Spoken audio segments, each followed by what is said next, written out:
Yeah, I think this is a recording. Okay. Cool. Hello. Alright. Welcome to episode 17 of Soggy Popcorn. And here with me, as Hello. always, is Simelina, Simon. Hello. We're not in the same room this time, are we? I They're can't separate. smell your hair, but it's okay. It's fine. I still remember what your hair smells like. I will always remember. So we're gonna. Last week was quite a long one, so we're gonna crack on with. Well, I should say this episode is going to be about Tarantino because we both saw the Hateful Eight. Yeah. Yeah, so we'll get into a bit of Tarantino at the end because I think we should discuss Hateful Eight before we start talking about Tarantino. So it's gonna be kind of top Tarantino films, I guess. I've kind of made like a little order of what I think anyway. Yeah, sure. We can do Yeah, that. I mean, you're like the Mr. Tarantino, so I'll probably leave this one mostly to you. But yeah, Mr. we can Tarantino. we can discuss our. I mean, there's things that anyway, yeah, that we'll talk about Hateful Eight, which will then lead into the other films that he's all the same actors in. But anyway, yeah, we Well, can discuss exactly. So before we get into Hateful Eight, is there anything else that you've seen? that. What have I seen this week? I mean, it only feels like yesterday that I was sitting next to you, cozying up, watching stuff and talking about it afterwards for 20 hours. So since then, I'd pretty much just been spending my time like everybody else on Facebook, watching Making a Murderer. So I finished that. Yeah. So I'd seen that a few hours of that when I last saw you last weekend, and then I finished that, and I've been kind of busy, so I can't think of any other stuff. I've been catching up on some TV shows, small things, comedy things like Modern Family and stuff and such. Yeah. Shameless, actually, the new series of US Shameless. I don't know anyone else who actually watches it. No, I don't know that. You're the only one I know that I watches know. it. I don't know why. It's like in its 6th or 7th season, I still watch it. But it's good. Yeah, it's good stuff. So that started this week. So I was just watching that, and that's about it, really. So yeah, I was all into Making a Murderer. So what did you think? Now, I love the fact that you said you texted me to say the first episode you watched was the last episode. I know. God damn it, that was so annoying. Well, the thing is, what I did, right, is I downloaded it, right, when I first wanted to watch it because I don't know why, I just couldn't be bothered to turn on Netflix. So I'm gonna put it out there. I downloaded it, and then this is a lesson for anyone downloading stuff, because I watched the first episode accidentally, and it was a 10th episode because I just clicked on it, and yeah, so I watched it, and then I thought, this is weird, and I wasn't really paying much attention anyway because I didn't want to know much about the show going into. Probably the same as you, really. Didn't read anything about it, didn't look at any reviews or anything. Well, I didn't even know. Like, I saw it literally the day when it was released on Netflix. It came up on my thing, and I was like, oh, I watched that. So I didn't have any hype or anything. I just kind of, went straight into it. Yeah, so I did a similar thing. I think it was a couple of days after you. No, I texted you, didn't I? I said, are you watching this thing? And you were like, yes, I've just finished it. It's awesome. So I watched the first episode, and I just clicked in and watched what I thought was the first episode. And I wasn't really paying a huge amount of attention. I think I was doing some work at the same time. I was thinking, this is a really weird way to start things. It feels like a roundup, and I don't know who these people are, and I don't know who this old man is walking around eating lettuce out of his garden. I was like, what the hell does this all mean? And then I was like, yeah, as I said, I wasn't watching it paying too much attention, and I thought, okay, maybe they're just like establishing what is going on now and what's happened with them, and then it's going to be like more of a flashback thing, how it all led to this moment. And then after that, then I logged into Netflix and started watching, as I should have done from the beginning, on Netflix. And then I just went straight to episode 2, and went straight in. And then in episode 2, it just starts straight off, if you remember, with Steve Avery being released from prison, and it's like, he's been released after 18 years. And I thought, okay, right, I can piece the stuff together myself. Is this what they're trying to do? Just trying to make the audience work a little bit harder at the beginning, and then it's going to get into a nice rhythm of courtroom drama stuff. And then I was hooked for the next like 8-9 hours, loving it. And then the penultimate episode was obviously where all the drama was anyway, really, because that was the sentencing, and I couldn't really remember what if they'd definitely been sentenced, or if there'd been an appeal in between I didn't know about anyway. So it still had that tension for me, because I was still waiting to see exactly what was going to happen. Yeah. And then it was like, okay, episode 10. So I was on Netflix, episode 10. I was like, wait a minute, I recognize all these people. I remember this. What the fuck's going on? So then, yeah, I accidentally watched the last episode first, and then went back and watched the first episode last. So it didn't quite ruin it for me, but it wasn't quite the ideal way of watching it. But as I said, I still saw the middle, or nearly all of it, 90% of it, as it should have been, and it was still enough for me to be pretty captivated the whole time.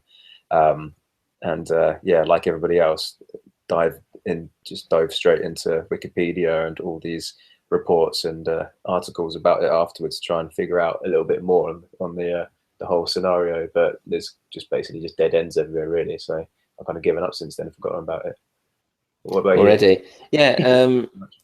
I mean, I did like it. It started off at quite a quick pace, and then it becomes, as we were saying before, like a courtroom drama for the rest of it. But it is a really good. And what's really weird is that it does make. I've been thinking about it from the viewpoint of that he didn't do it, which I know is obviously the documentary's skewed, kind of skewed that way anyway, but. It's very strange because normally with things like this, I do take a very pinch of salt with everything. But with this, I'm just like, everything is just so weird. It was like, it was just completely mishandled from beginning to end. Yeah, it was. I mean, I guess we're talking about it, assuming people have seen it, right? We may as well. Well, okay, let's just say, I mean, let's just say there's spoilers. If you haven't seen it, go see it. Out there. If you haven't seen it, just skip forward like a couple of minutes or so. Probably more than that. Maybe 10 minutes. Yeah. Not 10. But it seems like so many people have seen it, and it's funny the reaction it's got, isn't it? That it's, I guess, because it's Netflix, and it's and the time of the year as well. It was released over just after Christmas, which is kind of perfect time of the year where everyone's sitting around with nothing to do. Yeah.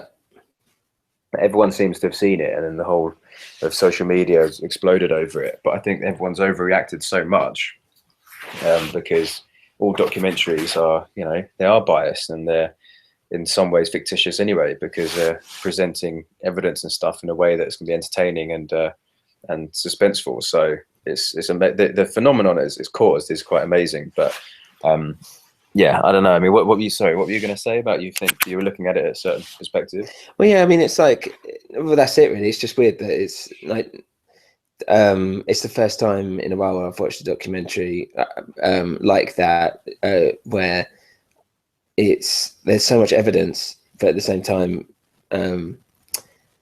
I've been kind of siding with the defendant, with the Stephen Avery guy. Yeah. I don't know. It's just weird. It's like, for me, it doesn't seem like there's even like a slight possibility that he did it, which is really weird if you consider everything that's happened. I thought that, yeah. It's the whole time I thought that until the end, and then have you like read much more about it and talked to people about all the conspiracy stuff that is online, and also the evidence that was never included in the documentary? Have you read about that, which makes it more? I've read bits and pieces, but I don't remember hearing anything. I didn't I didn't see anything that was mind blowing. But when you put it all together, what people are talking about. It's like one of the jury was applying for that sheriff's department. I think one of the jury, and also I think there's more to that jury member who left than what they were saying. It's just like a family emergency, and one of the jury had already worked with the sheriff's department before, and so applying for another job there or something like that. I mean, there's a lot of bias going on in the jury itself. Those 1 or 2 days that the jury were deliberating over it, was probably loads of stuff happened there, loads of dodgy stuff. I did read that there was a couple of people who felt like they were being threatened unless they were to conclude that the sentence quite quickly, and agree with everyone else in the jury that there was 2 or 3 people there who were quite convinced he didn't do it, and they themselves were being extremely pressurized by everybody else. But I mean, that's all just hearsay. But there's other stuff, like evidence that people reckon that wasn't in the documentary about Stephen himself, all the other things he'd done in the past, and evidence that he'd been in the first episode, went into it, didn't it, how he was kind of pervy, and he would like have sex with his girlfriend on the front lawn. Well, and, yeah, that's what that was claimed, and then like yeah, that woman with a gun, which is kind of the whole thing that set this that's entire the whole thing off, off. really. And that he was like killing cats and shit like that. Yeah, he wasn't As a squeaky kid. clean at all, was he? Yeah, that's the funny thing because I hadn't seen the first episode, so to me it was even more of a strong argument that he hadn't done it. Because I was like, this is just a dumb, innocent idiot. But you know, Stuff like the weird letters he'd sent from jail to about his kids and his wife. yeah, I So didn't kind even of, know he had kids because he didn't even mention that again.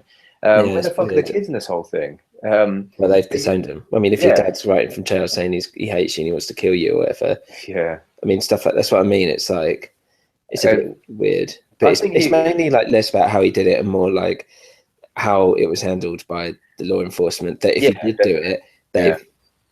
they fucked it up either way. I think if he did do it, all they wanted to make sure of is that he went down for it. That they've definitely planted evidence that they definitely framed him of a crime that they were convinced and possibly he did do anyway.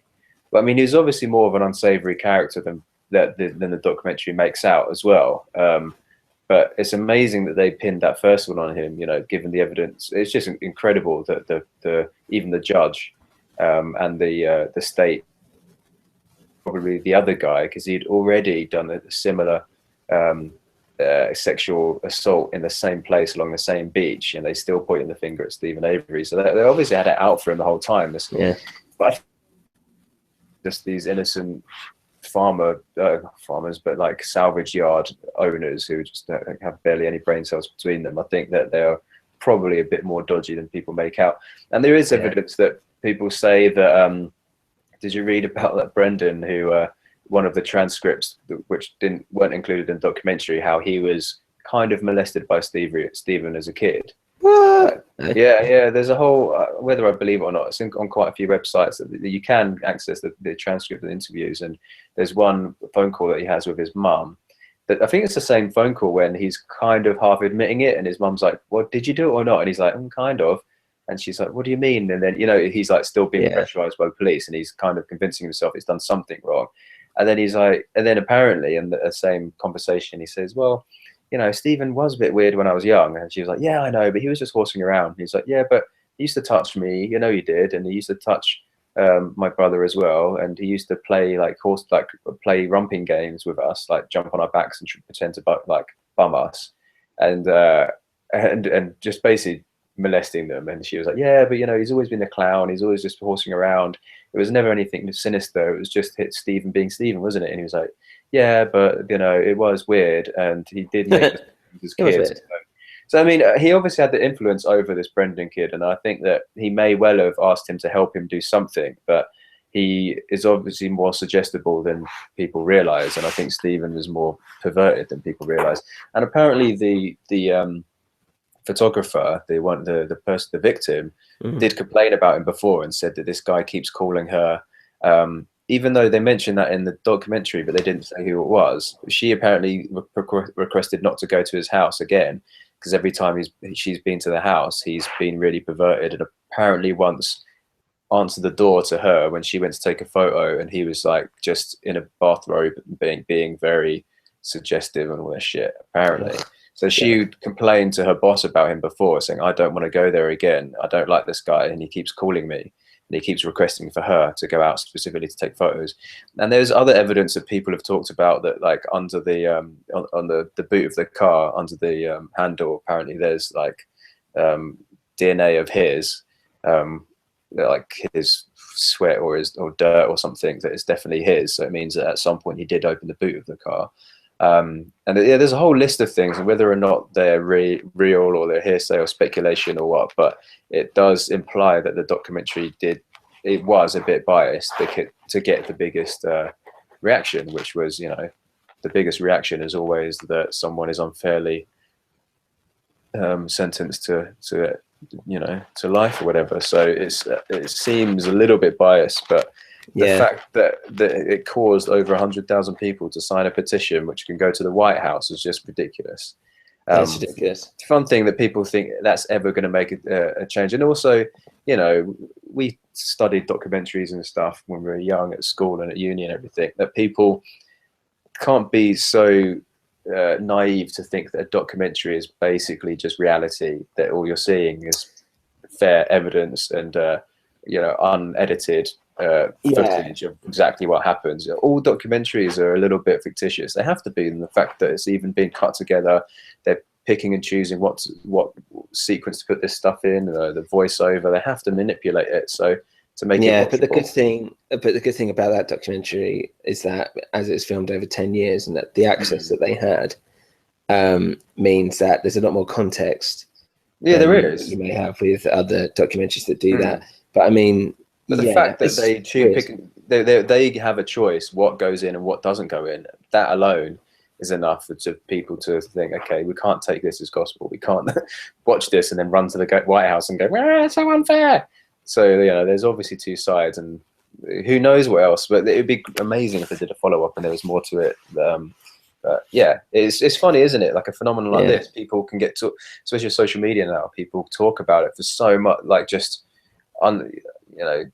floods of people, their commentary and what they think about the documentary for like 5 or 6 days, and then basically the next thing happens and people just move on.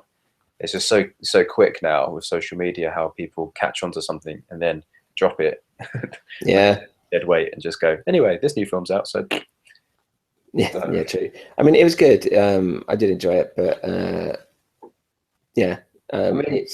people who say I need something else, then I still think the Jinx was better. It's much better. Yeah, that's what I really want to recommend to everybody. It's as good as it was making a murder, and it was well made, and luckily it was really engaging because of the characters in it. This weird Fargo-esque set of like ridiculous characters, and there's like sort of tumblers and stuff about all the horrible haircuts in Making a Murderer, and all these hick kind of people, and these lawyers having it all against them because they're the only people making sense. All that stuff is captivating, but the Jinx is another level, isn't it? Yeah, exactly. I mean, like it's a lot better. I mean, not to take anything away from Making a Murderer, but the Jinx is just like a whole thing unto itself. Yeah. Have you heard of The Staircase? The Staircase. I've heard of it. I mean, that's a documentary as well, right? But similar thing. I started watching it. It's old, isn't it? Yeah, it's quite old. Yeah, it's funny, isn't it? Like what it takes really is one really popular true crime story, like Making a Murderer, for people to like scramble around and try and find something else similar. I mean, they had, that thing. Oh, I can't remember if it's on this podcast or when we were in the car, where I was saying it's about the paedophile priest. That was when we were in the car. Yeah. So that came up on my Netflix the other day. It's called Deliver Us from Evil. Funny enough, I was like, I watched it ages ago, whatever, and all this stuff. I couldn't remember the name of it. I was like, Deliver Us from Evil. That sounds familiar. And I was like, oh shit, I was talking to Si about this the other day. Yeah. Not Eric Bana, Deliver Us from Evil. No, which is fucking terrible. But yeah, you should watch it, man. Oh, okay. That's on Netflix. It's on Netflix now, yeah. I will legitimately watch that on Netflix. Staircase isn't. I've been watching it on YouTube, but the whole thing's on YouTube. And when I say downloaded Making a Murderer, I mean YouTube, because the first episode is on that. Streaming. Streaming YouTube. So the Staircase is is like an Oscar-winning documentary guy. He won an Oscar for something else before, and I've only seen a couple of episodes so far, but it's this guy who's this guy and his wife were having drinks in their Hollywood mansion, where there's a really nice house, and she mysteriously falls down the stairs and dies. And then it's quite like graphic actually. It shows police shots and footage of her at the bottom of the stairs, just completely fucked, covered in blood, like gaping holes in her head, just a battered corpse pretty much. So it starts this whole investigation, this attempted prosecution against him for murder, because how can your wife fall down the stairs? And it's not like it was, some massive winding staircase, but it was just a small, modest set of stairs that she fell down and pretty much destroyed herself. So it's all about this guy, them defending this guy, and everybody else accusing this guy of murdering his wife, and then the usual thing about going into the family past and interviewing the kids and everything. And it's in a similar way slowly unraveling information about himself and his personality. So in the second episode, it starts talking about they're like him and his lawyers and everybody are just in a room, and they're talking about what's going to happen when he goes to court, how the prosecutors are going to be cross-examining him and really accusing him. So they get this the kind of coach to come in and and try and make sure he says the right stuff in court, but he's like massaging his back and stuff and going, okay, let's warm up. And then this guy King's speech. Yeah, then he's in exactly like that. And then he's in court, he's like going, okay, he's like, no, project darling, project. And he's like, okay, as if he's gonna go on stage. He's like, okay, I think we're warm now, so sit there. So this is what's gonna happen. They're gonna accuse you of this and this. And they're coaching him through the whole thing. And then they're like, you're bisexual, right? And he's like this old, weird, middle-aged American dude. And he's like, well, I mean, this is quite a complicated term. And he's basically, he was having affairs with men throughout his marriage. And he was like, well, she was cool with it, She satisfied me intellectually. I loved her. But yeah, I did sleep with, I guess you'd say I did sleep with men every now and then. I mean, it's just, it's no big deal. Yeah. So then his lawyers, they're coaching him in this office room really before they go into the court, and he's like, well, they're going to go into that, by the way. And he's like, right, okay, I guess they would, yes. It's like, right, so you want to suck cock, right? So I mean, you like to suck cock. No way. And he's like, yeah, and he's just like, he's like, they're going to say this, and then they're kind of laughing about it. It's really weird, turning around to their colleagues and stuff, going, aren't they? They're going to do this, right? Yeah. I told you they're going to say this. So, you wanted to suck the cock, didn't you? I mean, where were you finding these cocks? And he's kind of laughing. It's really weird because it's also one of those situations where somebody's accused of something so horrific, but they can't stop like giggling. Almost like in Making a Murderer, the first episode / the last episode, but the where his pre-trial lawyer with the weird yellow hair, that weird little guy with glasses, fake. How everything he says, he just giggles afterwards, even though he's talking about something really severe. He was really creepy and weird. Really creepy, yeah. And then the reporters and stuff are talking to him. He's like, yeah. So I mean, he's pretty adamant he didn't kill anybody or rape anyone. And there's this guy in the staircase with a similar mannerisms where he has a weird smirk and maybe it's his defense mechanism, but that kind of smiles when he's talking about really horrible things, and I think that doesn't help his case. So literally the staircase. So I'm going to carry on watching that over the next few days and just see where it goes. It's a series, right? Yeah, it's an 8-part or 6-part series. I don't know what it went out on, like some American network. But yeah, I mean, it's another one of them, isn't it? And also, lastly, on this whole subject, they're doing a true crimes thing, aren't they? American Crime Story. Have you heard of that? The TV show? No. It looks like it's got something to do with American Horror Story.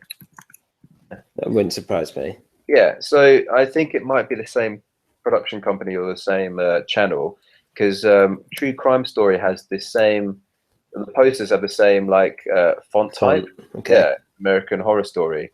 It's an upcoming true crime anthology television series. I think it might be created by the same guys, but I'm not sure how it's done. But that could be interesting as well. Whether it's like a weird, fictitious take on a true thing, true crime documentary, and I think a part of it's going to be about. I think Cuba Gooding Jr. is going to play O.J. Simpson. I don't know much about it. I only found out a few days ago. Fucking hell. That's all stuff that people have heard about. People want to hear about. I don't know, man. It's gonna be weird. I don't know whether it's not going to be like a different case every episode, or it's going to be like a half make-believe twist on cases that have happened in the past, and it's been dramatized. I don't know what the hell is going to happen, but it's definitely plugging itself into the whole zeitgeist of these true crime things. So I think that could be quite popular. Yeah. Okay. Weird, right? Well, let's move on anyway. So Making a Murderer is good. What else have you seen? That's about it. and Hateful Eight. I started watching. Have you seen Night of the Cups? The Terrence Malick film. Night of the Cunt. No, I haven't. No. Night of the Bumhog. Night of Cups. Terrence Malick. Yeah, I started watching that recently in cinema, and I fell asleep. So I want to start. Well, so it's not much of a story really, but I didn't realize it's Terrence Malick. I didn't know that he had a new film out. Did you? No, I thought Terrence Malick was like one film every 30 years, and now it's Yeah, like but he's ramped it up, he's hasn't just he? done loads. Yeah, that was the whole point, wasn't it? That people had to wait a decade for each film he made. Well, He made this, and so I started watching it. I thought, this feels like Terrence Malick. And then I looked up, I was like, oh, it is actually Terrence Malick. So as you'd expect, it's very slow and like, experimental, and yeah, it's not the kind of thing you'll want to start watching when you're about to fall asleep anyway. yeah. But yeah, he has done quite a lot recently, but I haven't seen To the Wonder or Tree of Life and all that stuff, so I I haven't started really. Tree of Life, but I still haven't finished it. I should watch that as soon as it. A lot of people said how great it was, but Yeah, well, it did well, didn't it? Well, like critically, people said it was pretty good, but yeah, it did do well. I mean, it's just hard. Hard. You got to really have a couple of hours of like, you've got to be in a certain mood to watch Terrence Malick, and I'm barely in that mood these days. I So know. I will watch it properly soon. One day. There you go. I saw Sicario, however you say Oh it. yeah, what do you think? Yeah, I really liked it. Really, Yeah. really liked it. The only problem was I thought is that it kind of follows Emily Blunt's character for ages, and then suddenly it just kind of goes off on one with Benicio del Toro. Yeah, With that scene, with that wicked scene. But I was a bit like, what? Who's like the main character follows him. in this? Yeah. That scene where it shows Yeah, like I mean that was amazing. the one. I know the scene. Yeah, it is wicked, isn't it? But I all like that because it's weird, isn't it? It's out of left field that suddenly it's almost like, yeah, okay, I'm taking the camera now for 10 minutes here, and just runs away with it. I thought that was wicked because that really, because it was also quite slow paced. That scene really kind of woke you up, and it's like, well, shit, something is different. Feels different. Yeah, it's just suddenly all kicking off. Mm. But yeah, generally speaking, like I thought it was great. I thought Emily Blunt was, she looks quite English, so I always find it a bit weird when she's doing American anyway, because I think she just looks English. Just because we know just because she is English. I know. I don't know. Maybe it is just. What do you think of her? Do you like her as like a Hollywood megastar? Yeah, I don't. I think she. I don't know. Like this, she did well in this film. I thought it was really good, but I don't know if she's compelling enough that she can hold a film. I mean, luckily with something like that, it's a pretty cool cast anyway. But yeah, I know what you mean. Actually, she was good for that role, wasn't she? Because she was constantly out of her depth and trying to like justify why she was there, but at the same time, trying to like,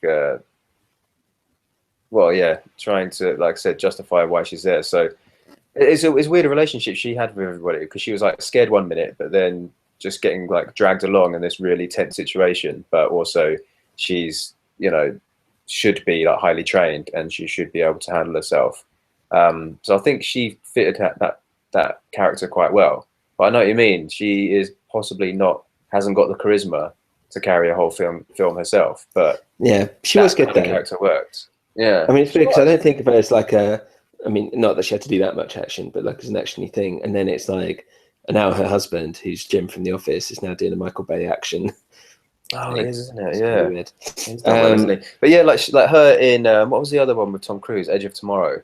That I couldn't buy her in that for some reason. It just didn't work. Yeah, I felt weird about that again. I don't know why. I really don't know why. But I don't know either. I mean, she's doing like well playing different types of characters, but it's almost like her agent was like, okay, let's try her in a big Hollywood action film opposite Tom Cruise and really push her stardom to the next level. And I didn't think it really worked in Edge of Tomorrow. She didn't really have that presence.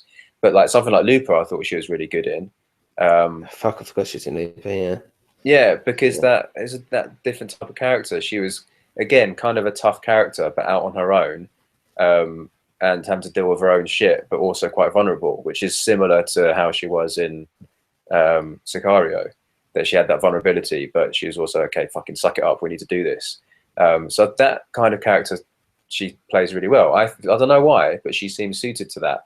But something like Edge of Tomorrow, where she's supposed to be this kick-ass, highly trained, take no shit, take no prisoners soldier, I can't buy, because it just doesn't work for me. Yeah. She's like she's almost too pretty for it or too well groomed for it.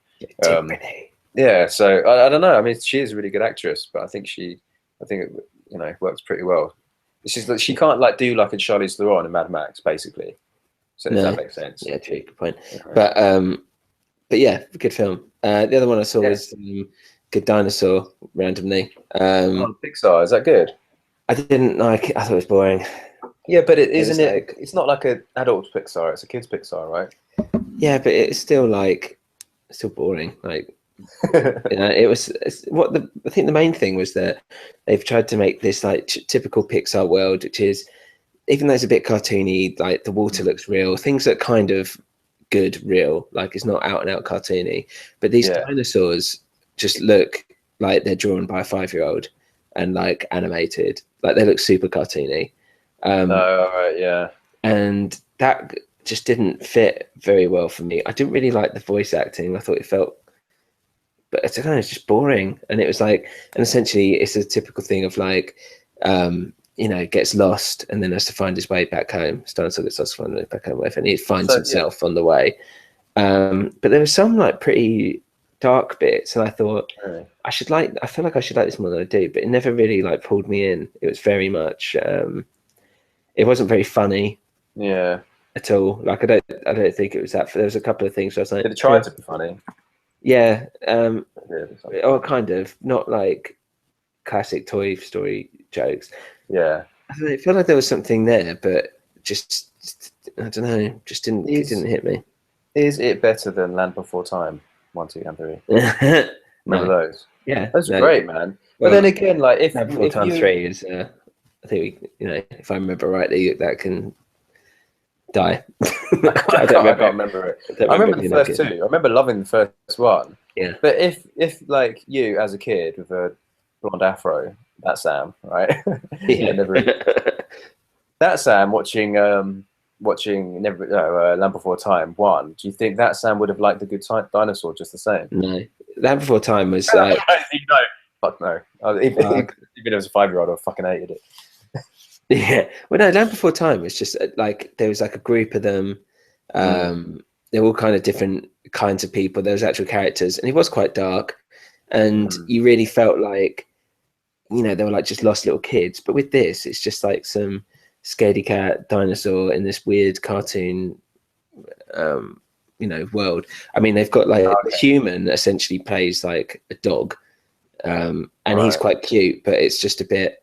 There's some bits where you're like, this is a bit weird, like watching a dinosaur and with his pet, which is a human or something. I don't know. It's a bit weird, but so not even that fun. Nah, that's at least it should be. I'd leave that. But one film that I reckon you should watch, actually, which I should recommend, is Bone Tomahawk. Have you seen that? No, I have not. No. What's about? That is, it was filmed basically around the same time that Kurt Russell did Hateful Eight. So he looks basically almost exactly the same, except his hair hasn't grown as long as it has in Hateful Eight. He has got good hair in Hateful Eight.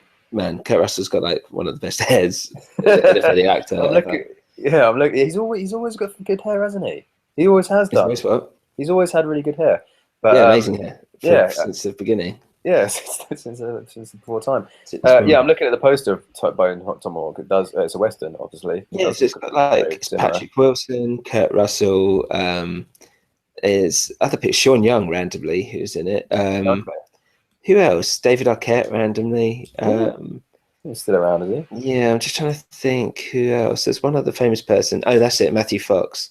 Okay, all right. And basically, what happens is that these guys like stumble accidentally across this burial site for this ancient Indian tribe thing, and they accidentally fuck it up basically into whatever. And so these Indians come to get the guy, and this guy's wandered into this town, and he's with a couple of like the local villagers. So basically, they've all gone missing, and then Kurt Russell and a few others are just like. And what's weird is it's got the Indian from Fargo Series 2 as well as Patrick Wilson in. So Patrick Wilson as well. Oh, that's cool. Yeah, and they're like, okay, we've got to go. It is good. And they're like, okay, we've got to go get him back. Yeah. So, and it's them kind of journeying through the desert. I mean, it's about 2 hours 15 minutes, I think, and So it's quite long, but essentially like the first half hour, 45 minutes is, you know, them getting ready to go. Then the next 45 minutes is them like going through the desert and trying to, you know, the Wild West, I should say, and all this stuff. And then the next 45 minutes is them trying to get these Indians and, you know, rescue people. And and man, honestly, when they like, you'll love this, but like when they actually get, you see a bit where they get to like the camp and like how they kill one of the guys, because this is like a really evil, like cannibalistic, but the green green nice. thingy. Green Inferno again. Yeah, Green Inferno again. Native Indians, and they like the way they kill one of the guys. I was just watching it going, fuck, like that is one of the most fucked up death things I've probably seen. Okay, I watched it just for that. Yeah. It's pretty graphic then. Yeah, I mean, it really, honestly, like, it made me cringe. I couldn't watch it I had to watch it through like my fingers, basically. I was like, oh, no way. Oh my god, yeah, really fucking, oh, it's horrible. And man, it just, I mean, it came out of nowhere a little bit, but it was good. It wasn't like amazing, like one of the best things ever, but I was like, I've really, when it finished, I was like, I really enjoyed that. That was good. No, I'll give it a watch. Bone Tomahawk. Again, it's like, I don't know why, but sometimes I'm really in the mood to watch westerns these days. I don't know why. I used to love westerns, but what do you think when you're about to watch a western? Is it like, oh right, okay, I'll watch a western, or is it like, oh wicked, another western? Because if it's an old western these days, I'm like, oh, I can't be bothered. Yeah, I mean, I'm not going to be like sitting down to watch The Searchers again anytime soon. Yeah, but yeah, like even modern westerns, I have to be in the right type of mood, which I'm not in very often. No, I think it feels like it's like what's new that I'm going to see here. Kind of like they'd have to tick boxes for it to be a western. But that's the thing with Bone Tomahawk as well. It's like it's kind of like that a little bit, but it's just weird. It's just something completely different at the same time. Yeah. I'll give it a watch. That sounds pretty good. Check it out. Check out. Let me know what you think. And the other one I saw was Danish Girl, which I know Rob has been. Oh, did you know? I'm going to see that this week. So okay, well, let's save it and give too much away. Yeah. Well, okay. Yeah, I'll just save it and then we can talk about it then. Well, have you seen Joy yet? No, I can't find it. You can't see it on the cinema. It's gone off the cinema. Okay, yeah, it's the same as I can't find Carol on the cinema. Anyway, so Carol and Joy, where are you? Okay, let's get into. I'm just a bit aware of time because I'm going to have to. Oh shit! You got like half an hour. Okay, let's dive straight into Hateful Bumholes. So, Hateful Eight, on then. So I've been talking for a while. So tell me what you thought.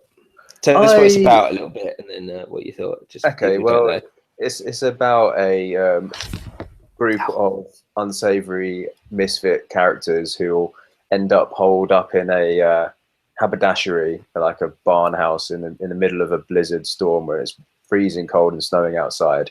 And it's a bit of a murder mystery type deal, really. It all starts off with Kurt Russell's character. What was he called? Can you remember? Colonel. The Hangman. He's not the Hangman, though, is he? Someone else is. Well, his nickname, his bounty hunter. Yeah, he's a bounty hunter, and he's found Jennifer Jason Leigh, right? She is a nasty character who's wanted for murder. She's got $10,000 on her head, and he's taking her to Red Rock, where he's going to deliver her for cash, and she's going to get hung. And then on the way, he meets Samuel Jackson's character, who is a major in the Civil War, basically. Civil War, yeah, major, who's also, they're all kind of like majors or colonels turned bounty hunters, aren't they?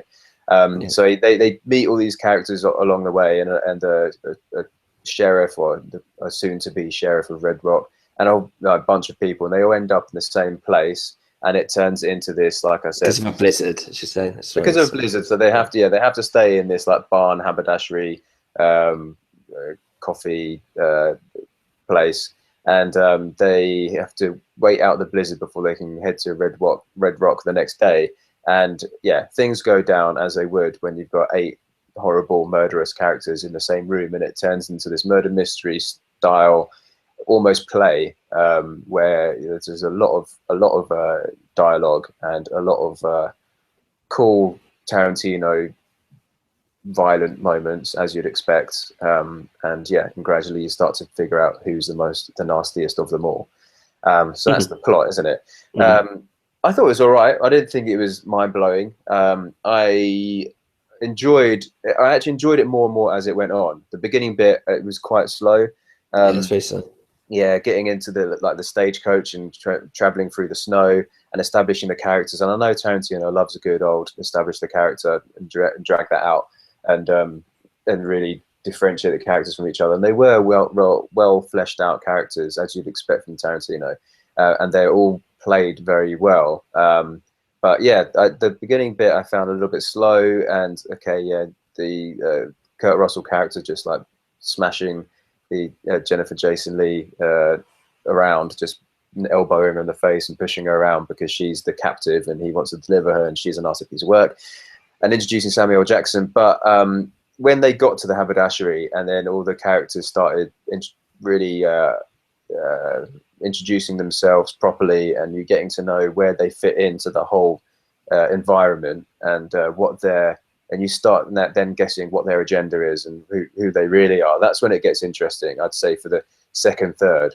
And then the last third just turns into a bit of a bloodbath, really. And I didn't really like the end, but I enjoyed it. I really liked Jennifer Jason Leigh. I'm saying her name right? Jennifer Jason Leigh, yeah. Yeah, I thought she was great. I thought she was the best thing in it. And I thought Channing Tatum was pretty good as well when he turned up. He wasn't in it for long, but I liked him. And Tim Roth as well was really good. But I can't, as you know, I don't like Samuel Jackson anyway, and I don't like his character. Because he's black. Yeah, I didn't want to say it out loud, but read between the line here. I don't. You know what? I loved Samuel Jackson when he was in Pulp Fiction and stuff, but just the way that Tarantino uses him over and over, and I just can imagine him writing that, or obviously wrote that character for Samuel L. Jackson, and I'm just sick and tired of seeing him in Tarantino films playing that kind of character. Angry black man. Yeah, exactly. Angry black man. I'm 2 steps ahead of you because you're dumb and I'm not. Everybody hates me and everyone's throwing racial slurs at me, but I've got the upper hand, and it really irritates me. I would much rather if, say, Jamie Foxx was in that character or anybody else, because whoever's worked with Tarantino in the past. But that did spoil it for me a little bit because I didn't like his character. I didn't like it the way it's played. Just too intense, too many close-ups of his moustache wobbling around when he's just intensely staring at somebody, and these big dramatic moments. If you do this, if you move a muscle, I'm going to shoot the scalp off your head. All that stuff is a little bit too cliched and predictable for me. But as an ensemble, I think it worked pretty well. But Samuel Jackson did kind of annoy me. He just does it. It's over the top every single time. He's overused. And it's just everywhere you turn, you see Samuel Jackson, fucking Avengers to everything else. And I've had enough of him, really. I mean, he is in pretty much every film ever. Yeah, it's just like a cool black man. Who should we get? Samuel Jackson. There are plenty more black men in the sea. Go and find another one. Find another one. What did you reckon? So, I liked. Okay, firstly, I saw the 70mm thing in Leicester Square. Oh yeah. What was it? And it had the intermission and everything. Yeah, it was a proper intermission. Halfway through the film, people got up, went to the toilet, got drinks again, came back down once the music started playing to see the second half. But so it was pretty cool because obviously when you've watched the old Ben-Hurs and stuff and it says intermission, you're like, God, it's so weird that they used to have these breaks, and then to actually live through one, It's only at special screenings, right? Yeah, they're doing it like a roadshow thing where they're basically showing you certain things. But honestly, I'll quickly go into the technical thing of it, but 70mm was fucking great. Yeah. Literally the wide shots were amazing. And when you've got things like horses and carriages and stuff like that, that was really good. I mean, the landscape shots, there weren't that many of them. No. And seeing them in 70mm was cool, but they weren't amazing. They weren't absolutely great. One thing, for instance, I mean, I'm going off on one, with Danish Girl, is that, and what I'll go into at some point, is that some of those shots fucking look incredible. And not that I'm comparing it, it's a completely different film, but when I was watching the snow-capped hills and mountains and stuff like that, and Hateful Eight, I was like, he could have done a bit more here, but like all the trees, and all the great thing is about having that wide perspective in having it set in mostly one location, is that you really feel like, because the cabin itself looks rather wide, you feel like you're in there. Yeah, exactly. So you kind of feel like it's taking up your entire visual space almost. So you're always like looking around, which kind of adds the, you know, paranoia or such. That's cool. Yeah, but yeah, so I'll quickly brush that to one side. But in terms of the actual film, it did very much feel, I mean, it started as like a read through, if I remember rightly, or something like that. And then he decided to turn it into an actual film. So it feels very much like a play.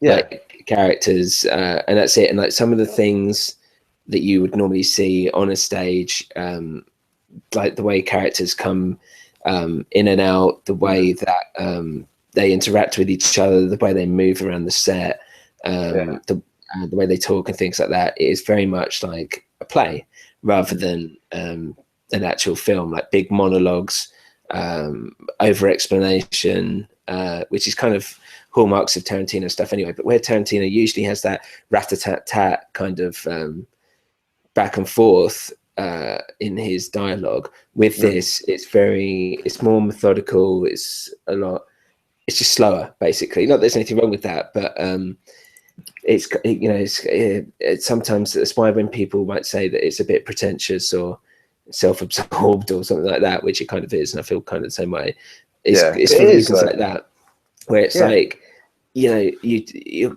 kind of just listening to, they like the sound of their own voices almost. It's a vanity project, like everything he does now. It really is. That's why I agree. I mean, I agree that it felt too much like a play to the extent that I think it should have just been a fucking play. Well, that was what I was thinking. I was like, man, this could have been like a Tarantino play. Would have been, I mean, it would have been awesome, right? That's the thing. He just tries to like his hand at every genre and every type of film, not even just genre, but making, you know, how he actually constructs these films as well, just experimenting constantly. And this, I think, was a bit too far. I think, he could have written a play. He essentially did write a play. And there are a lot of films that, you know, like Rope, Hitchcock's Rope, you know, there's a lot of films that could have been plays, but they justify why they're films. Yeah, well, Rope was a play. Yeah, it was a play. Oh, yeah, it was a play first, right? And then but there are other ones. I'm trying to think of other films that are based in like one location or one room or something. Yeah, well, you could say about like any horror almost, like, well, not any horror, but you know what I mean, like. But with this in particular, it was the first half was build up, and then after they had the intermission, second half was just blood, gore, guns, shooting. And then they do like a flashback scene to tell you like what happened before everyone turned up. I like that. I did like the flashback. Again, I think it went on a bit too long because I was like, I don't need to know this much detail. Up to the very moment where they came in as well, literally. I like some of the acting. Michael Madsen is pretty shit as always. Just does what he just kind of turns up or whatever and grizzles a bit. That's kind of it. The Mexican guy was good. But when it actually finished, I felt really weird, like, because they really frustrated. I felt like I'd watched. Really frustrated me, just because of what happens. I was like, for fuck's sake, just and I kind of changed. Yeah, and it just felt like I was suddenly watching a fake film, and it did feel very much like when you're like the cheesy ending to a play or something. And I was like, it made me feel really strange. And a lot of people were like, oh, that's amazing. And I was like, was it amazing? Like, I don't know what to feel about it. I can't see how people can say it's his masterpiece. It's not at all. No, it's not his masterpiece. As well as, like, you can't make a masterpiece when you're using the same actors you used over and over again. How can that be a masterpiece? You know, that's why, like, I mentioned Channing Tatum. I thought it was cool that he put someone different in it, and I think he was good. He had more charisma than everybody put together, and then he wasn't in it for very long, and that's why, you know, I like Django Unchained, because he used DiCaprio, and I'm just getting fed up of him using the same the actors over and over. And I know it's like turned into a bit of a club, and people do that. You know, Scorsese and De Niro, they do have their people. Yeah, their what's the word I'm looking for? Their muse. Yeah, but this, it just felt like they weren't his muse; they were his pals. They just wanted to get together with again and just, let's just shoot something on location. So yeah, it just felt like there wasn't enough of it to warrant it being a big Tarantino release. It could have just been a play. But yeah, I just found bits too frustrating, and it was, again, like you said, it's too. He loves his vanity projects, but they are often way too pompous and self-congratulatory, which this was. And it's like, right, okay, now I'm gonna do the shocking bit with the ultra violence, and now I'm gonna do this bit, and now it's just gonna suddenly stop, and it's gonna flip around with its narrative, and then there's gonna be a credit that comes up and says this guy or the next day or whatever, and it's just he's almost turned into a cliche himself, the way he constructs stuff. Yeah, I mean, he's been slowly going that way anyway. But but I should say the score was really good. Yeah, it was. Yeah, they used Ennio Morricone, right? Yeah, who apparently something like he hasn't done a western for like 30 years or something. I don't know. Well, they used songs that he didn't use. He wrote a song for, was it the Thing or something weird? He wrote a song for a track, and they didn't use it, a score or whatever. And then then like after 20, 30 years, Tarantino found this track that was never actually put onto a film that he'd written years and years ago, and then they used it in this. And that's Okay. I think, the one that keeps coming in and out of the whole film. Yeah. So yeah, it sounds great. It does. It looks great as well. Like you said, I like the big wide shots of the cabin where it could be a stage where you look left and you're like, okay, he's over there, he's over there, he's over there, he's over there. And just what they're wearing and stuff is really cool. The sound, I love the colors clopping around, and the blood when it turns up, it all looks really visceral and it looks great. But it didn't do it for me. It just didn't. Yeah. I mean, and also I didn't find it funny, which I know a lot of people seem to be laughing throughout. I was like, I don't really find these jokes. It's weird. Like, it could have been like a Reservoir Dogs kind of thing where they're like all in one place, but it felt more cartoony. It did. And it's just like, does he just have to use the N-word so much? I mean, there was a point where I was like, dude, like, I know, like, he kind of started this whole like, saying the N-word in like Pulp Fiction and Reservoir Dogs and stuff, and it's like, oh my god, Tarantino, he's like a white guy that uses the N-word in his scripts and stuff, and it's like, yeah, we've kind of done that. So now when you're just saying it like 100 times, and you're actually saying it not as like a passing conversation, or not even as like over and over. Yes, and like that fucking nigger over there or whatever. You're literally just saying it, just keep saying it for effect, to be like, I've said it again, and I've said it again, and I know you all, the audience knows that. Hey, just said it again. There are other ways of like implying that someone's a despicable character than him just calling Samuel Jackson an N-word over and over. Yeah, it's a bit of an easy go-to. Yeah, it is now, and I wonder if Samuel Jackson at some point is like, okay, hell, he's saying this a lot in this film. Right? But he's probably just completely he's used to numb to it now. But again, there was just that. I don't know, man. I wasn't too. But it did feel like, instead of before these other films when you feel like they're saying it as part of their character, whatever. In this film, there was a point where I was like, they're literally saying this for the sake of saying it. Yeah, for effect. A lot of what's in that film is for effect. Which is a shame. And when you look back at Reservoir Dogs and Pulp Fiction and stuff, you don't feel he did things for effect, for shock value. Then you feel he did things then because he was truly being experimental and playing around with, just like trying to break the rules of cinema and trying to get away with it. But now he just seems to be doing things for shock, for effect, and just to cause a scene. And I don't know. Yeah, you're right. There you go. Well, let's talk about his films then. Let's get down. I'm going to do his top. Now, even though like Hateful Eight, the 8th film by Quentin Tarantino, he's summed up Kill Bill as like one film. But in this, I'm going to separate it out into 2 films because I never actually saw it as one film. Only ever saw it as 2 films. Yeah, me too. So, if he claims that as one film, he must do, because when I was tallying these up, I was like, oh, well, that the only way it's 8 films is if he has done Kill Bill as one film. But isn't it 8 characters? Yeah, but at the beginning it says like the 8th film by Quentin Tarantino. Oh, it does, doesn't it? Yeah, I guess so. But then he should have fucking made it as one film instead of being so egotistical and doing what he did with Kill Bill. Yeah, I guess that's studios and stuff as well, I imagine. Maybe. Possibly, but I mean, yeah, Kill Bill, I like the first one, didn't like the second one. Right? Well, this is it. So I'm going to get to so this is the top 9, right? And then you can agree or disagree or tell me what you think. So at number 9 is Death Proof. Okay. And I should say this doesn't include things like Sin City or Four Rooms, where he's had like a directing contribution. This is his actual films. So Death Proof, I liked the first half, hated the second half. Yeah. And also I know he was going for the whole like Grindhouse thing, but it just really didn't work.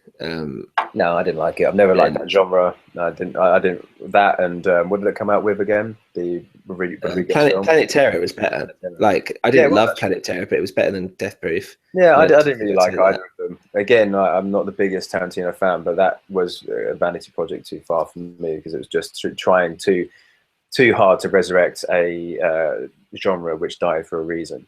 Yeah. And that whole B-movie grindhouse thing just didn't do it for me. No. Doesn't matter how many breasts and blood there is and stuff like that. It's just I like the idea of it, but that just didn't work. So number 8 I've got, and I don't know, you might feel differently, and a lot of people I imagine will feel differently, is Inglourious Bastards. Okay. I just didn't like it. I really didn't. You did? I did like it, yeah. It's not one of my favorites, but I did like it. No, a lot of people do. I mean, like, I literally only like the scene with Fassbender where they're downstairs. Yeah. And to be fair, at the beginning where like they're trapped in the thing, but they're underneath the house or whatever. But I liked it because that was like Christoph Waltz like coming out, and he was just such an amazing performance. And even though Brad Pitt was just playing cool Brad Pitt, I quite liked that, but I didn't like some of the scenes were just trying to be too cool. Like when Brad Pitt first came in, he had the lineup of everyone, and Eli Roth was there.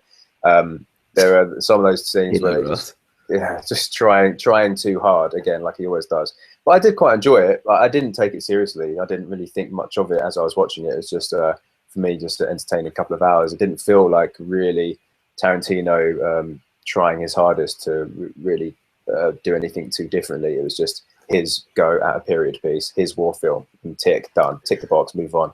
But I just think he could have done a better war film. He could have done. I think he could have done a much better war film for me. But I never thought of it as when it was coming out. Everyone was like, "Oh, this has been his pet project for years," like they say about every one of his films. I don't take that shit seriously with Tarantino, so I just see them as face value, and I enjoyed it, and that's it. But I never have high expectations for his films.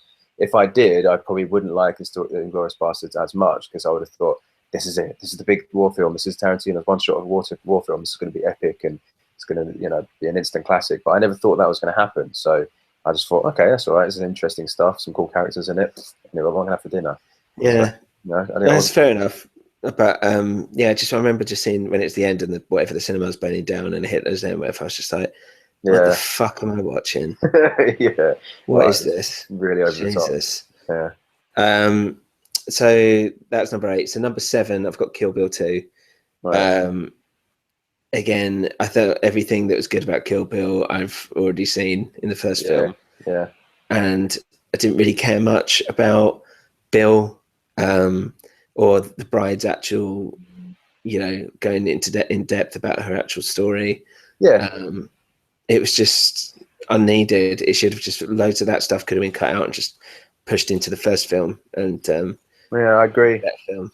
That would be my bottom, really. I mean, like, I love Reservoir Dogs and Pulp Fiction, not quite as much as you do, but as films, and when we were young watching those, they were just like, fuck, you can make films in a completely different way than other people can. But Kill Bill, I really liked the first one, but he lost me on the second one, and that's when I gave up hope a little bit on Tarantino, which is why my expectations just reduced after that. Yeah, because I just didn't know why he made 2 films out of it, and it's annoying that he almost started a bit of a trend. And I can't stand it when people split, when these studios, whether it's the studios or the directors' decisions to split films just to get more money out of it, and just milk it for what it's worth. But I really enjoyed Kill Bill. I liked that whole slow build up for the characters and the mystery around the bride, and how people didn't have real names and they had these nicknames and stuff. And I do like that, the way they do that in Tarantino films. And I like the cast and the way he gradually kind of drip fed, the cast into the films, where it's like, bam, then now suddenly Daryl Hannah's turned up. This is really cool. But I didn't enjoy the second film. I thought it got less interesting as it went on, which shouldn't be the way. As people died, and as the bride was coming towards her, like inevitable meeting with Bill, I just didn't find it interesting. And I like the samurai stuff in the first film, the way he plays with these genres, and he loves that whole like those old exploitation films, and the way he like did all those crazy violent scenes in the Japanese restaurant and everything. That was really cool. But then to try and do it again, but then use like Chinese mythology and everything he was doing with the borrowing from like House of Flying Daggers and the jumping around and using that old master, I just didn't like that. I didn't think his homages to Chinese cinema weren't as good at all.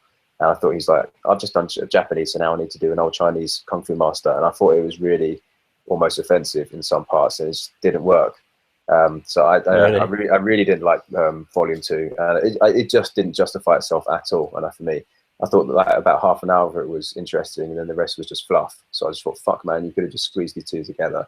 And as much, and I just felt really shortchanged because I really liked Kill Bill 1, and then having to wait a whole year for the second piece, I thought really, disappointed with that. So since then, I've never really expected much from Tarantino.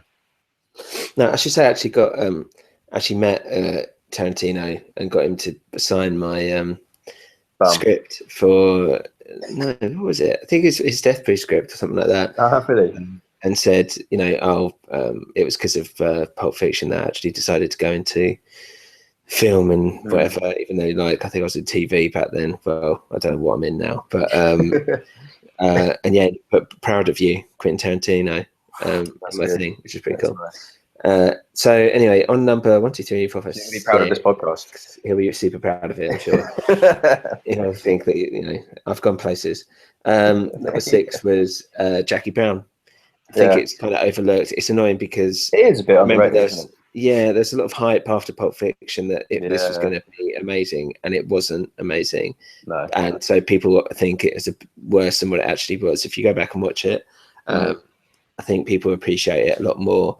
I think what's her name? I can't even remember her name now.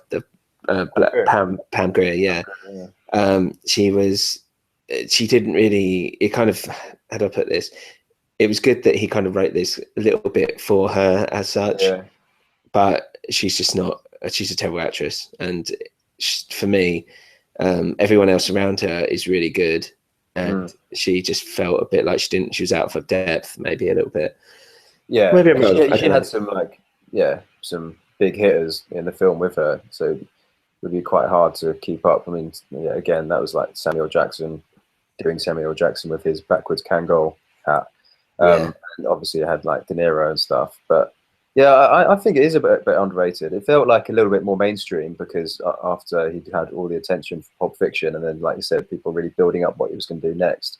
But as like a crime caper type thing, it is enjoyable. It's just that it didn't feel like it was really Tarantino flexing his muscles as he could do. It felt like a studio going, okay, let's make some money now.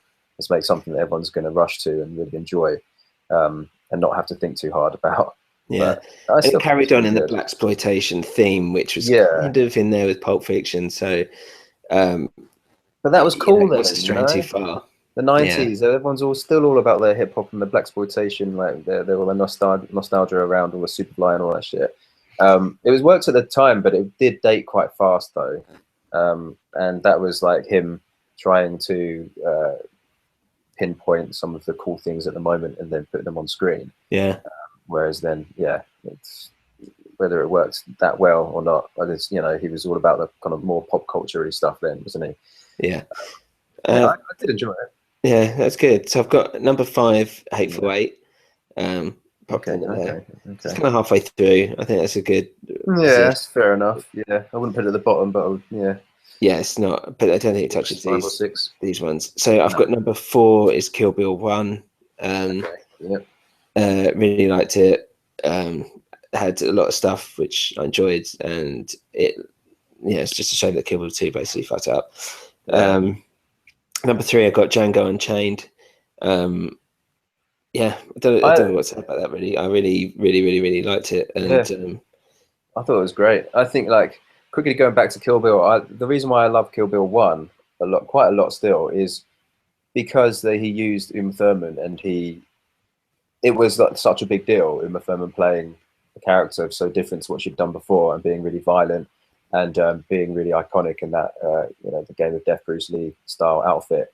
And I like that. Just use an actor one off. So that's your main character for the actor for this film, and that film will always be remembered as her film. And then obviously she was in Pulp Fiction before, but playing such a different character. And then I think that it's just it worked really well for me that the way she was like so athletic and like violent and everything. And then has he used her since then? I don't think so. No, At least not in a big role anyway. And that's kind of what I like. Just leave it like that. She was so iconic in Pulp Fiction and Kill Bill, and then that's it, done. But then doing Kill Bill 2. Well, apparently she co-wrote it with him. Well, she's going out with him now, so it's a bit weird. Huh? Really? Now? Yeah. I knew that he wrote it for her, right? And she had a hand in it. She wrote it with him, apparently. Yeah. She came over, whatever. But that's weird. So like 10, 12 years later, it's like, we may as well be a couple now. Yeah, I mean, he got his way, put it that way. He waited until she was old and whatever, and he's like, right, now's the time to pounce. Better than Illa Roth just grabbing the nearest 26-year-old and going, right, you're my wife now. So now I'm just gonna make loads of films for you. Yeah, right. But yeah, Django, I love Django, man. I thought it was awesome. That for me, that's definitely top 3, possibly top. It's hard, man, because the top 2 are so good. But Django, if it was any other director, would probably be the top spot. I really, really liked it. I thought Jamie Foxx was awesome. DiCaprio was wicked, just great, especially when he's like smashing his hand on the table, cuts it, and just keeps going on in the scene. Yeah, apparently that was real, wasn't it? Yeah, that wasn't supposed to happen, was it? He just just bleeding from his hand and just like use it, and just kept going. I thought that was awesome. I thought it really was. Christopher Waltz, like every time you watch that film, you know what's going to happen towards the end, and you're like, oh man, no, don't. It's going to happen again, and you still feel it every time. Yeah, love it. Yeah, and the big sweeping music, everything about it. I thought that was when afterwards I was like, man, Tarantino's he's got his groove back. Yeah, seriously. Yeah. But how can you contest with the top 2? Well, this is it. So I've got number 2, Reservoir Dogs, which obviously just started everything. And it was like, God, this is a great film. How can he make it better? And he did when he made Pulp Fiction. Man, yeah. God knows how he did that. Yeah, which is for me, it's like I think it's my favorite film of all time ever. Yeah, so it had to be the number 1. Yeah, what do you feel about that list? I'll run it down. So I've got, including Kill Bill's 2 films, I've got 9 Death Proof, 8 Inglourious Bastards, 7 Kill Bill 2, 6 Jackie Brown, 5 Hateful Eight, 4 Kill Bill 1, 3 Django Unchanged, 2 Reservoir Dogs, 1 Pulp Fiction. I find it hard to disagree. To be honest, if I sat down and wrote what I'd think you would write, it would probably be that. I expected it to be that way. Yeah. The top 3 for me are so far from the rest. I did really like Kill Bill. I'd put Kill Bill 4, Inglourious Bastards after that, and then pretty much the same as you. But it's such a leap into the top 3. I've always wondered which I prefer, Pulp Fiction and Reservoir Dogs. I've never really made a decision. I love them both. We both watched them when we were really young, and they had quite a big impact on you, but and me as well. Not quite as much, but Pulp Fiction was always like your film, your one true love, that film. Your first love. But I've always, I don't know, I've always had a bit more of a connection with Reservoir Dogs, I guess, because it was just the budget he did it on, and when you were watching it, nothing had been done like that before. Yeah. As well as the way he used the music and that iconic scene of Michael Madsen cutting the ear off and all that, and Tim Roth's just incredible performance. And just so much energy on screen, and then Steve Buscemi and everything, and it was incredible at the time to watch that, and it's aged so well. You could watch that now, and it could easily be a film that someone has just made this year. So I would be, man, it'd be really close call, but I'd possibly put Reservoir Dogs first just because of that. But man, Pulp Fiction changed the way. Man. That really was. I mean, that changed the way people watched films and made films and wrote films. So. They are genius, literally. The top 2 are actual genius. And then, I would put Django third, despite thinking it was really good. Yeah, I mean, let's just hope, like, either way, I know he's been a lot more hit and miss lately. Let's just hope that he's at least he's still doing stuff. But do you think he is yet to make his masterpiece, or do you think he's done it? Nah, I mean, even he said himself, he was like, no way. No, but he's even said himself, he's like, Pulp Fiction was it. Like, I mean, that was his masterpiece. He was Yeah, like, it was. now everything's just Like, kind of extra. how old is he? I mean, he's not It's old. 52. Yeah, so he's still not old compared to some directors, but it's got to take its toll.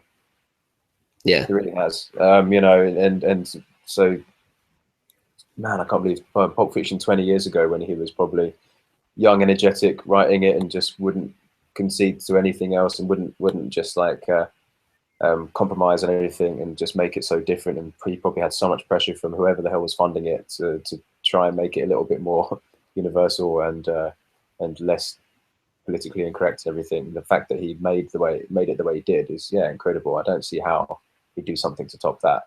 It's like Scorsese and stuff. You know, a lot of the films he made in his youth and making, it's hard to compete with those, like the Taxi Drivers, because they're the ones that have all the energy in it, and they're the ones that they put everything on the line when they're young, and then later on it's hard to hit that critically, hit that height again. So yeah, I don't see how he's going to outdo Pulp Fiction. But in terms of what he's written, I love True Romance. I still, you know, I mean, that's still great. Love that as well. Yeah, he's still like produced and written and stuff like that. Some great stuff. From Dusk Till Dawn as well. Did he write that? I mean, he was in it, but yeah, I think he wrote it. They co-wrote it or something. Yeah, he's had his hand in some wicked stuff, hasn't he? But I think, there you go. I mean, that's it. He's not just a good director; he's a good writer. Yeah, he's really. He's arguably a better writer than director, which is hard to believe. But yeah, he can do it all. Yeah. So, until the next one. Until the next one. So that's it. Thanks for listening.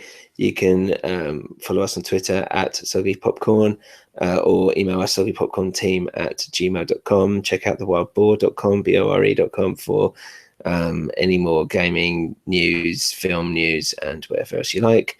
Pop us an email and we'll read it out live. But yeah, I've got to go, and we'll see you later. See ya. Thanks for listening. Bye-bye.